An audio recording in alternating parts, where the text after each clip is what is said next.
Diz assim as Sagradas Escrituras. Na igreja de Antioquia havia profetas e mestres: Bernabé, Simeão, chamado Níger, Lúcio de Cirene, Manaém, que fora criado com Herodes, o tetrarca, e Saulo. Enquanto adoravam o Senhor e jejuavam, disse o Espírito Santo: Separem-me Barnabé e Saulo para a obra que os tenho chamado. Assim, depois de jejuar e orar, impuseram-lhes as mãos e os enviaram. Vamos lá mais uma vez. Senhor, aqui está a tua palavra lida nessa hora. Nós te imploramos por entendimento, por discernimento da palavra. Que o teu Santo Espírito continue, Senhor, a falar aos nossos corações nesta manhã. Essa é a nossa humilde oração no precioso nome de Jesus. Amém. Senta um pouquinho. Nós vamos entrar na semana que vem não, que é a sessão, que hoje é 15, na primeira viagem missionária de Paulo. E aqui era Paulo e Barnabé, depois vai ser Paulo e Silas. Mas eu queria, nesta manhã, ver com os irmãos sobre os princípios do envio, uma igreja que envia.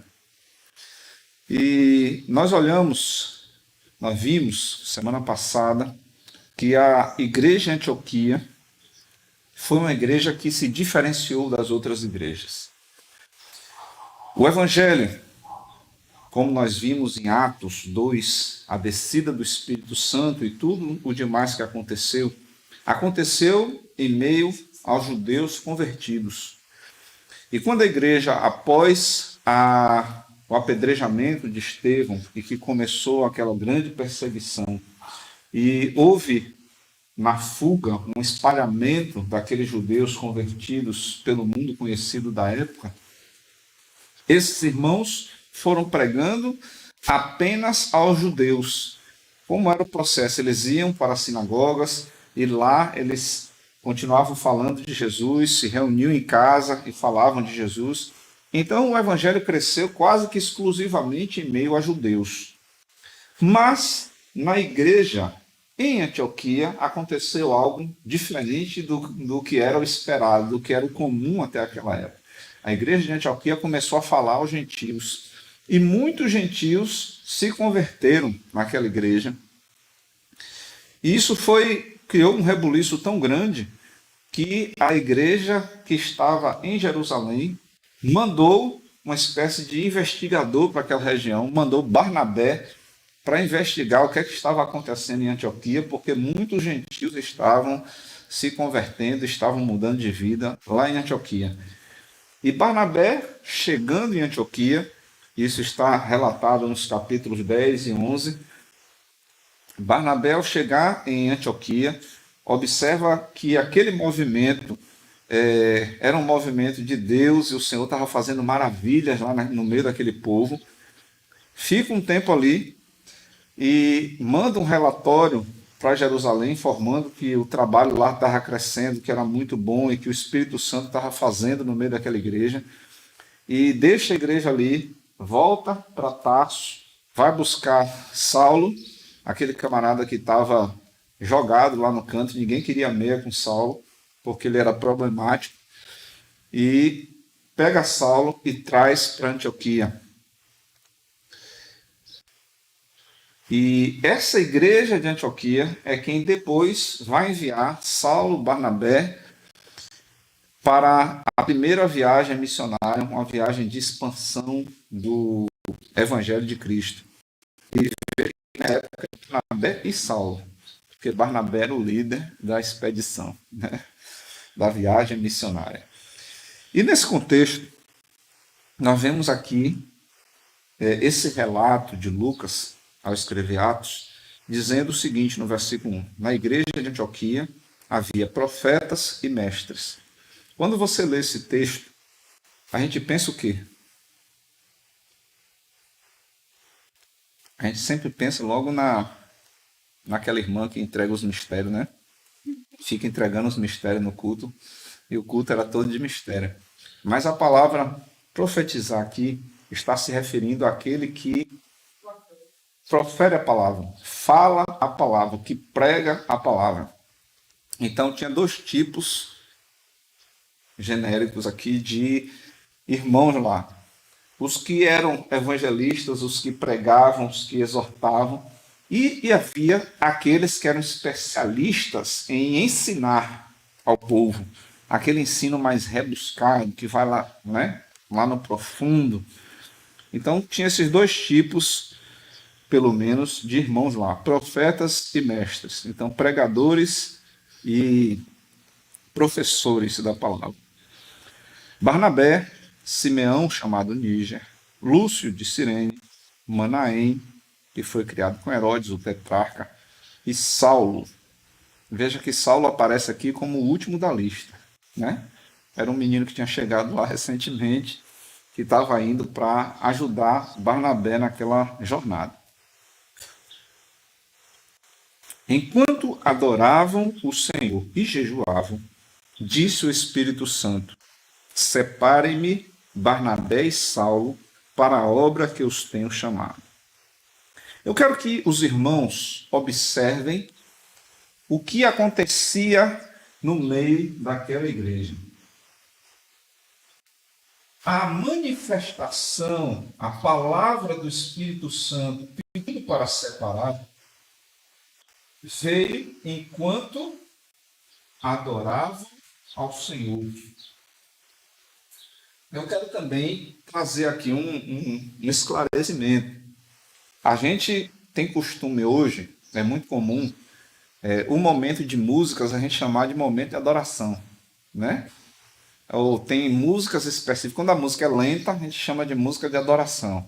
Quando a música é mais agitada, a gente chama uma música de louvor, né, alguma coisa assim. Mas aqui, primeiro esclarecimento. A adoração não precisa ser necessariamente através de músicas. É claro que, no meio das músicas, dos louvores, nós também estamos adorando. Então, o que eu estou dizendo é que há outras formas de se adorar a Deus além da música. A música é uma das formas que nós temos de adorar o Senhor. Mas existem outras formas também, né? Através da poesia, através da manifestação vocal sua, né? Expondo o que está no teu coração, quando você fala daquilo que Deus tem feito em sua vida, quando você manifesta o poder de Deus através da sua história, você está adorando ao Senhor. E outra prática daqueles irmãos era o jejum. Esse jejum aqui, irmãos, não é aquele jejum que a gente faz quando quer perder peso, né? Tem o jejum para perder peso. Mas não é desse jejum que a gente está falando. Quando você tranca a boca porque você quer perder peso, bem, é uma forma lícita, né? Ninguém está pegando contra você fazer seu jejum para perder peso. Não. Você precisa perder peso, faça isso, né? Consulte a irmã Rose e faça o que for necessário. Mas a prática do jejum é uma prática que consiste em se abster de alimentos durante um certo período, para que o pastor Hernandes Dias Lopes tem uma frase que eu gosto muito, que ele diz assim: jejuar é abrir mão do bom em busca do melhor. Comer é muito bom, eu mesmo gosto muito de comer. Para mim, uma das coisas mais difíceis que tem é quando alguém diz não coma tal coisa. Parece que o negócio fica mais gostoso ainda quando alguém diz, né, não coma tal coisa. Ou proibir alguém de comer é realmente um negócio difícil. Isso quando a gente está em busca de algo melhor que a comida, que transcende, né, aquilo que o alimento pode, o prazer que comer nos traz naquele tempo. Então, quando a gente abre mão disso para buscar o Senhor, nós estamos impondo uma aflição ao nosso corpo, um desapego ao nosso corpo, em busca de nos aproximar do Senhor, em busca de estar mais perto do Senhor, que a gente fica com a nossa atenção, a gente consegue ouvir mais a Deus, né, abrindo mão de algumas coisas. É interessante que essa prática do jejum, eu já ministrei algumas vezes sobre o jejum aqui, é uma prática que deve ser equilibrada. Há pessoas que, por motivo de saúde, não podem abrir mão de alimentos. Então, se você tem problemas de saúde, talvez a prática do jejum, a abstenção de alimentos, pode não ser recomendado para você. Mas você pode abrir mão de outras coisas. Abra mão, por exemplo, de um tempo na internet, abra mão, por exemplo, de um tempo de celular. São coisas que a gente pode, entre aspas, jejuar, né, em busca de ter um tempo de qualidade melhor com Deus. Então, em meio à adoração e o jejum, o Espírito Santo se manifesta àqueles irmãos da igreja de Antioquia. E o Espírito Santo diz para aqueles irmãos: separem-me Barnabé e Saulo. Novamente, eu chamo a atenção na ordem que as palavras aparecem aqui. Por quê? Barnabé era o discipulador de Saulo. Foi Barnabé, orientado pelo Espírito Santo, que foi buscar Saulo lá na cidade de Tarso, porque ninguém queria mesmo aquele rapaz, né? Barnabé, ou melhor, Saulo, após se converter e passar um tempo, ele foi para Jerusalém em busca dos apóstolos, mas o povo tinha medo dele, né? E era um rapaz que não era muito quisto no meio da igreja, porque ele, afinal de contas, prendeu a muitos, matou a muitos, né? Então não era uma pessoa muito bem vista no meio da igreja e o povo não queria muita conversa com Paulo. É a razão pela qual ele passou tempo lá na terra dele, em Tarso, até que Barnabé vai e chama ele para ajudá-lo no trabalho na igreja de Antioquia. O Espírito Santo então diz: separem-me Barnabé e Saulo para a obra que os tenho chamado. Havia uma obra, havia algo para fazer. E eu quero que os irmãos observem uma coisa. Hoje é muito comum nós, quando vamos separar alguém para a obra, a gente observa se o camarada fala bem, se ele é bem articulado, se ele é bem relacionado, se ele, claro, conhece a palavra, se ele fez o curso de teologia, se ele é uma pessoa que trabalha na igreja. A gente observa um monte de coisa. Mas veja que o critério principal para escolher alguém para o ministério é ouvir a voz do Espírito Santo. Porque quando o Espírito Santo escolhe, a pessoa é capaz de passar pelos momentos difíceis, é capaz de enfrentar as dificuldades, mas é também alguém que o Senhor conhece o coração.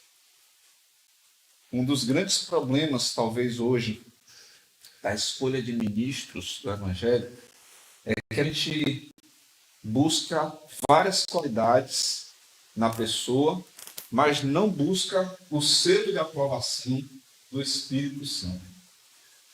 O Espírito Santo é quem de fato chancela alguém para a obra, é quem de fato conhece os corações, é quem de fato sabe quem é a pessoa que está indicada para a obra. Irmãos, quando nós observamos o texto desta igreja e a manifestação do Espírito Santo de Deus, nós entendemos que nós precisamos adorar ao Senhor, que nós precisamos dedicar tempo em comunhão. Eu vi, certa feita, uma ministra falando assim: ó, o irmão está meio gordinho, precisa jejuar, né? Talvez o gordinho precise jejuar, sim, o magrinho também, né? Porque o jejum é uma prática espiritual, é uma prática que nos aproxima de Deus. Quanto tempo a gente tem dedicado ao Senhor?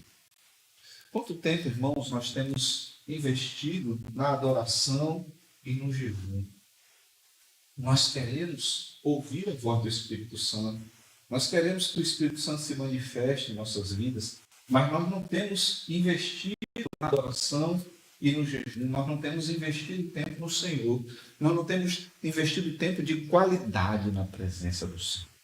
O Senhor tem chamado a sua igreja para investir em tempo de qualidade na presença do Senhor. A Bíblia sempre nos mostra essa relação de Jesus Cristo com a igreja como um noivado. Ele sempre faz essa comparação com o noivado. Aqui, excluindo os meninos mais novos aqui, os outros todos já têm uma experiência em saber o que é um namoro, um noivado, né? Noivado é uma associação de compromisso. O camarada começa a namorar, ele está ali meio assim, querendo saber para onde vai o negócio, né? Mas em determinado momento diz, não, eu tenho desejo de casar. E aí a gente noiva, e geralmente se bota a aliança na mão direita, aqui na nossa região, né? Eu tenho um primo que mora na Alemanha.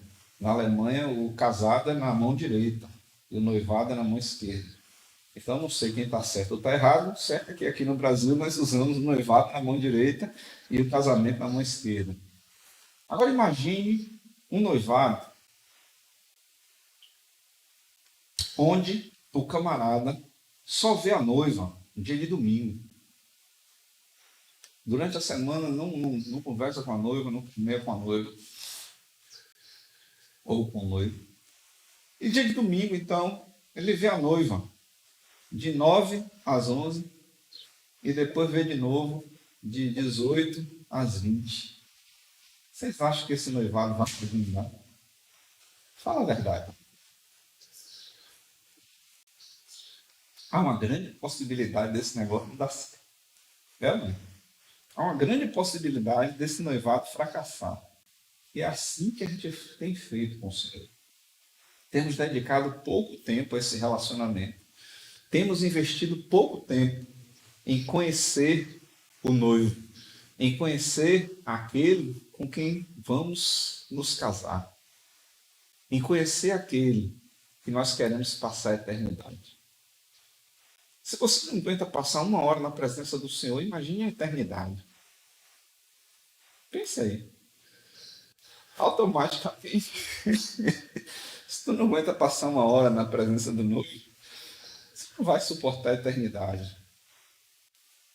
E ele tem nos chamado para esse tempo de convívio, para esse tempo de aproximação, para esse tempo de ouvir a voz do Senhor. Interessante que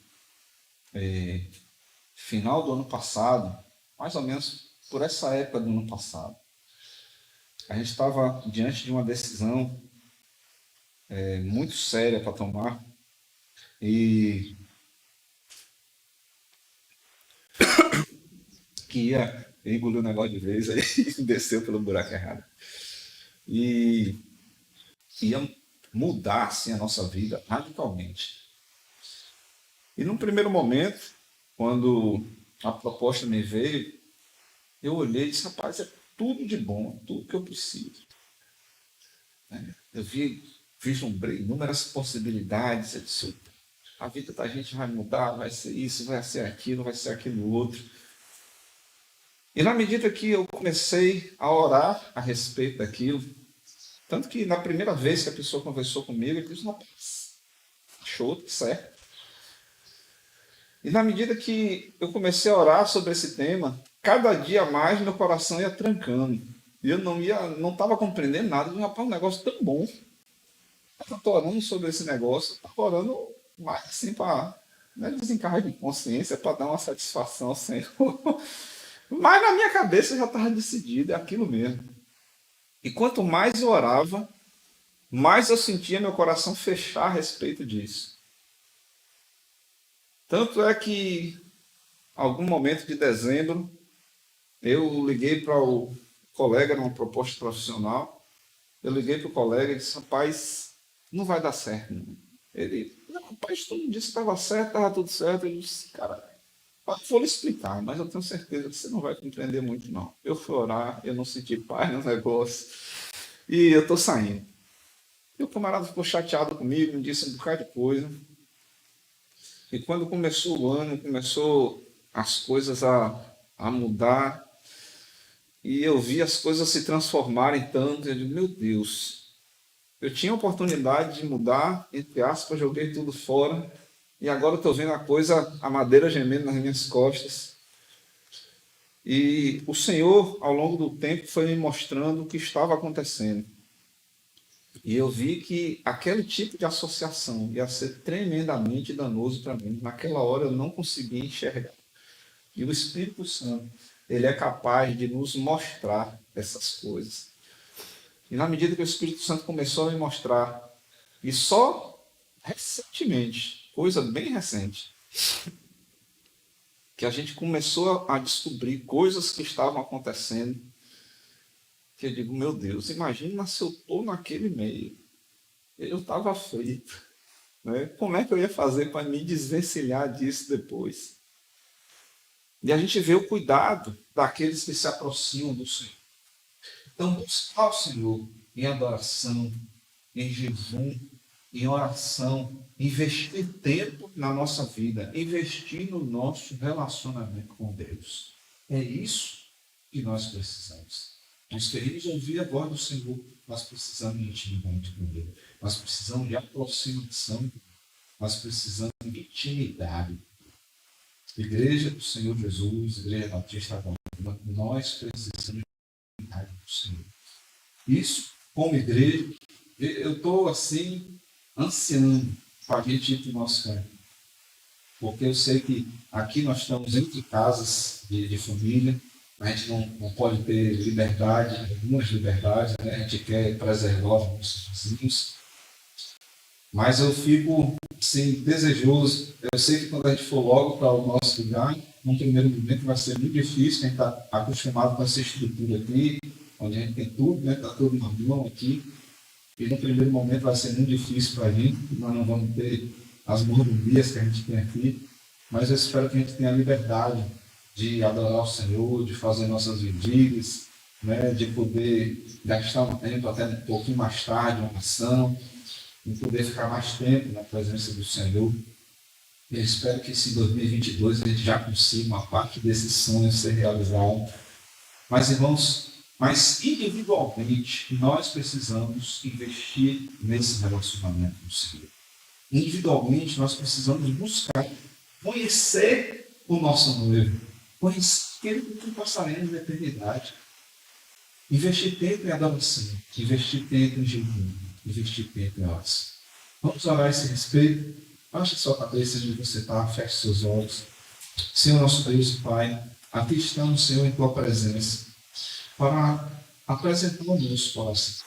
Senhor, nós temos muitas vezes investido tanto tempo em tantas coisas.